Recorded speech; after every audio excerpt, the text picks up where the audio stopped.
ባስቸኳይ መልእክት ነው። በሳውዝ አፍሪካ ያላችሁ ኢትዮጵያውያን ኤርትራውያን ለሶስት ቀን የሰው ደም እንደ ጎርፍ ሲፈስ አየው። ጊዜ ሳሰጡ ጸልዩ። በሳውዝ አፍሪካ ምድር በርካቶች ፊታቸው በእንባ ተሸፍኑ። ምድሪቱ ላይ ድንጋጤን ሊያደርግ የሰዎችን ነፍስ ሊነጥቅ የብዙዎችን ልብ ሊሰብር ያለ ክፉ አዋጅ አለ። በተለይ በፍሪ ስቴት አካባቢ ያላችሁ ሰላም ለእናንተን ውድ ቻናል ቤተሰቦች ሰላማችሁ ይብዛ እንላለን። ዛሬ ታኅሳስ 5 2018 ዓ.ም በአዲስ ርዕስና መልእክት ወደ እናንተ መጥተናል። ይኸው ነብይት ሜሮን ድንበሩ አስቸኳይ መልእክት ለኢትዮጵያውያንና ለኤርትራውያን አለ። ጊዜ ሳትሰጡ ጊዜው እንዳያልፍ ፍጠኑ በማለት ጠበቅ ያለ ትንቢታዊ መልእክትን በሶሻል ሚዲያ አጋርታ ነበር። ነብይት ሜሮን በተለይ በሳውዝ አፍሪካ ላይ ያሉ ኢትዮጵያውያንና ኤርትራውያን ለሶስት ቀን ማድረግ ያለባቸው ነገር አለ፣ አለበለዚያ የሰው ደም እንደ ጎርፍ ሲፈስ አይቻል በማለትም መልእክት አስተላልፋለች።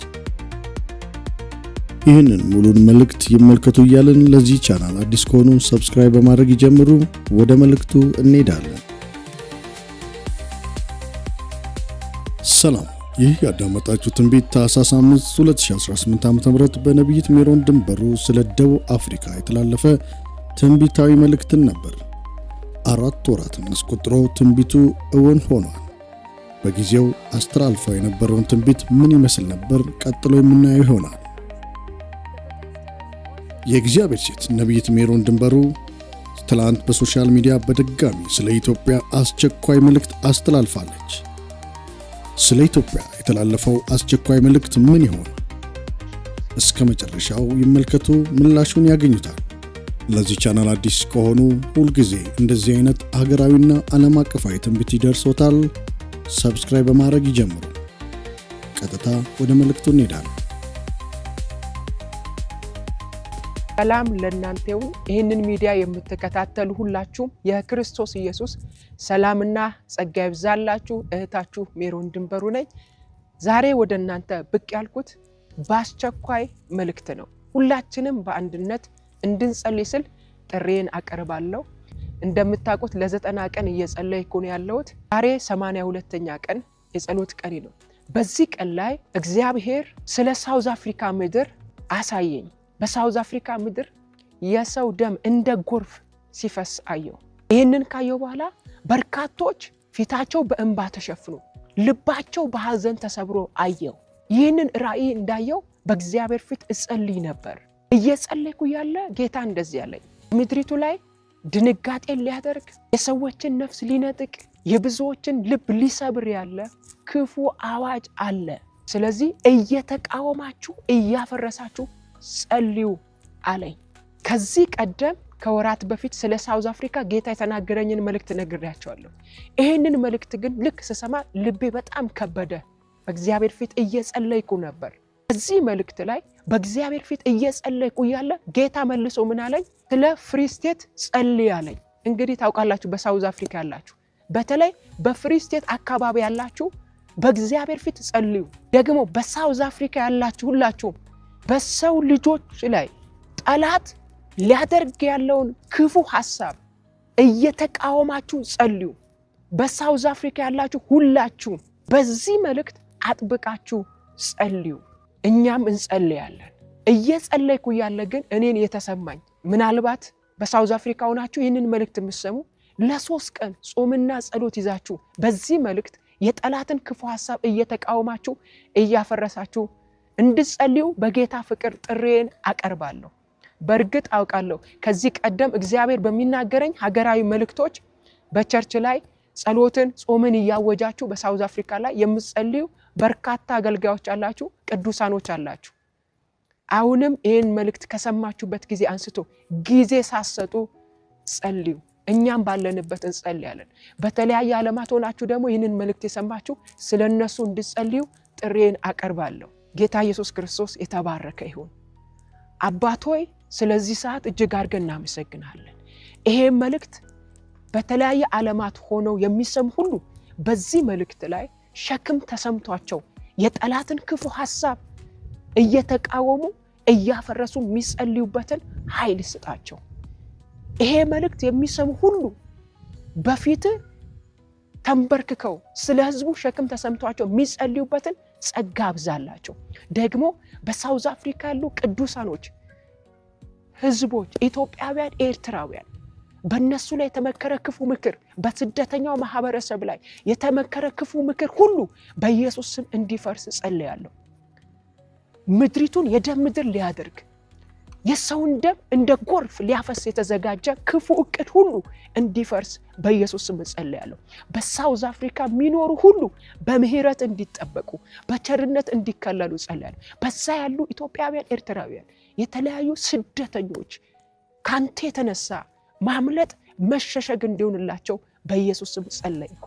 ከዚህ ሰዓት ጀምሮ በምህረት ይጠበቁ በቸርነት ይከለሉ። ክፉ ነገር ከመንገዳቸው ይነሳ። በእነርሱ ላይ የታወጀ አዋጅ ሁሉ ይፍረስ። ምህረት ቸርነት በመውጣት በመግባታቸው ሁሉ ይጠብቃቸው። ሁሉ ላንተ ክብር ይሁን በኢየሱስ ስም አሜን። እግዚአብሔር አምላክ ይባርካችሁ። ጸጋ ከእናንተ ጋር ይሁን። እጅግ በጣም ወዳችኋለሁ። ይሄ መልእክት በርካቶች ሰምተው እንዲጸልዩ ሼር አድርጉላቸው። ተባረኩልኝ። እግዚአብሔር ይባርካችሁ፣ ሰላሙንም ያብዛላችሁ፣ ከክፉ ሁሉ ይጠብቃችሁ። ተባረኩ። ሰላም ለእናንተ ይሁን። ይህንን ሚዲያ የምትከታተሉ ሁላችሁም የክርስቶስ ኢየሱስ ሰላምና ጸጋ ይብዛላችሁ። እህታችሁ ሜሮን ድንበሩ ነኝ። ክብር ሁሉ ለአምላካችን ለእግዚአብሔር ይሁን። ዛሬ ወደ እናንተ ብቅ ያልኩት እግዚአብሔር አምላክ በተናገረኝ መልእክቶች በእግዚአብሔር ፊት ተክተን እንድንጸልይ ጥሪን ላቀርብ ነው። በመጀመሪያ እግዚአብሔር አምላክ የተናገረኝ መልእክት ስለ ሀገራችን ኢትዮጵያ ነው። የኢትዮጵያን ባንዲራ አሳየኝና ጌታም እንደዚህ ያለኝ በምድሪቱ ላይ ብሔራዊ የሐዘን ቀን እንዲሆን የታቀደ ክፉ ዕቅድ በአየሩ ላይ የተነገረ ክፉ ድምጽ አለ። ይህ እንዳይሆን እየተቃወማችሁ እያፈረሳችሁ ጸልዩ አለኝ። ይሄንን መልእክት የምትሰሙ ሁላችሁም በዚህ ሰዓት ነቅታችሁ ክፉን ድምጽ የጠላትን ክፉ ዕቅድ እየተቃወማችሁ እያፈረሳችሁ እንድትጸልዩ ስል ጥሪን አስተላልፋለሁ። ሁለተኛ አሁንም በምድራችን ላይ ድንገተኛ ጥፋት ሊያደርግ ያለ የጎርፍ አደጋ አየሁ። በዚህም እንጸልይ። ሶስተኛ የአፍሪካን ካርታ አየውና በአፍሪካ ሀገር ላይ ውሃ ወደ ደም ሲቀየር አየሁ። ይህንን ራእይ ካየሁ በኋላ ጌታም እንደዚህ አለኝ፣ ንቁ፣ ተዘጋጁ፣ ጊዜው ደርሷል አለኝ። ስለዚህ ሁላችንም እንንቃ፣ እንዘጋጅ፣ እንጸልይ።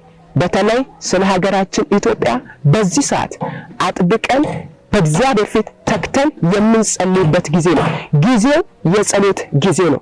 ስለዚህ ይሄንን መልእክት የምትሰሙ ሁላችሁም ወደዚህ ሚዲያ መጥቼ እግዚአብሔር የተናገረኝን መልእክት የምናገረው ሁላችንም በምንሰማው መልእክት በማስተዋል በእግዚአብሔር ፊት ነቅተን ተክተን እንድንጸልይ ነው።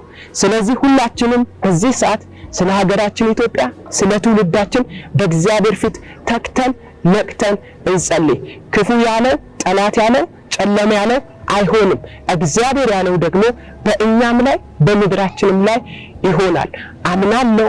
ከመልካም ነገር ውጪ አንዳች ክፉ እንደማይሆን አምናለሁ። ከኛ ግን የሚጠበቀው መቃወም ያለብንን መቃወም፣ ማፍረስ ያለብንን እግዚአብሔር እንዲያፈርስ በእግዚአብሔር ፊት እንጸልይ።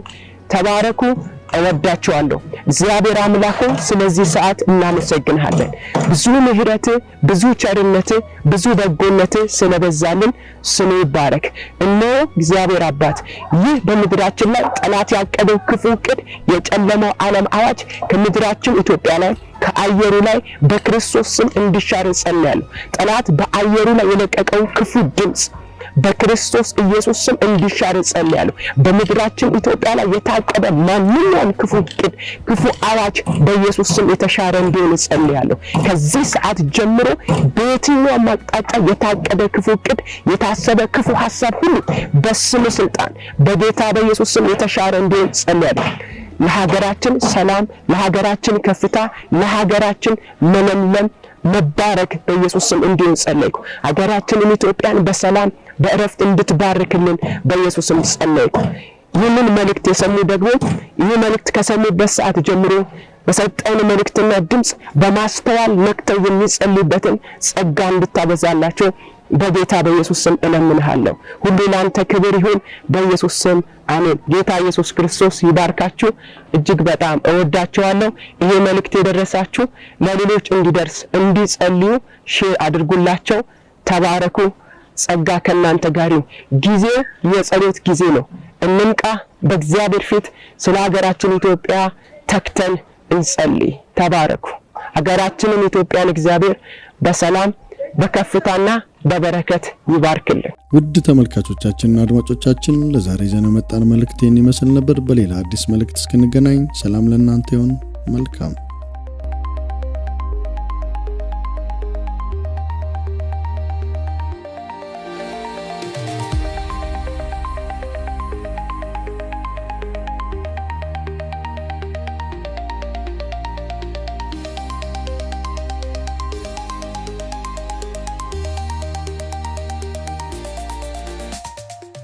ውድ ተመልካቾቻችንና አድማጮቻችን ላይክ እና ሰብስክራይብ ማድረጎን አይርሱ።